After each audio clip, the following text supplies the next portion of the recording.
Kuberekwa kwangu, kukura kwangu kwaisava kungwara kwete kuva zvandiri nhasi ayewa ndinotenda. Kuberekwa kwangu ini kukura kwangu kwaisava kungwara kwete kuva zvandiri nhasi ayewa ndinotenda.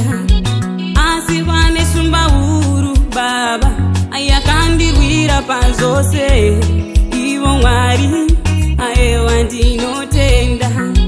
Pane murwi mukuru Jesu akandirwira pazvose, ivo Mwari ayewa ndinotenda.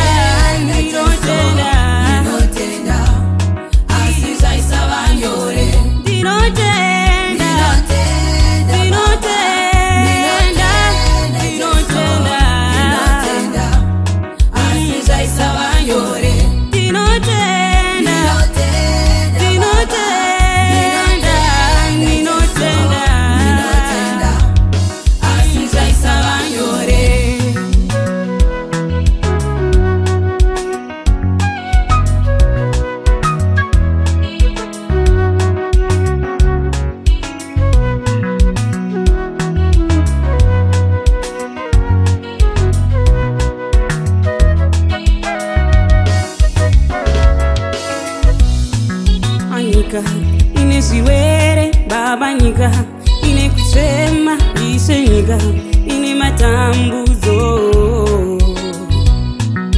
Nyika ine zviwere baba, nyika ine kuchema Ishe, nyika ine matambudzo.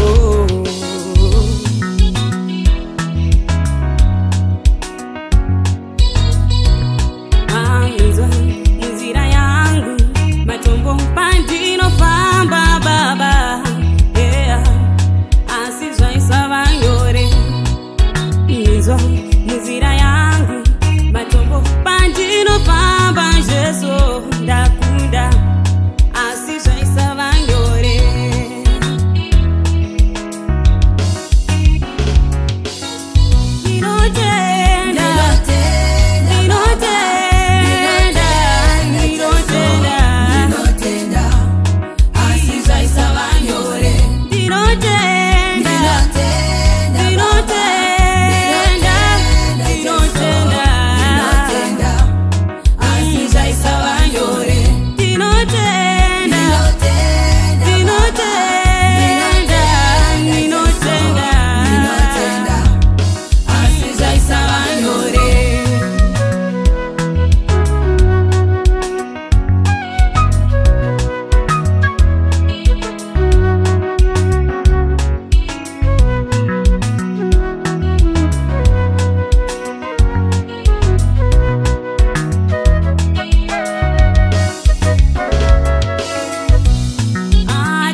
Kurongedzerwa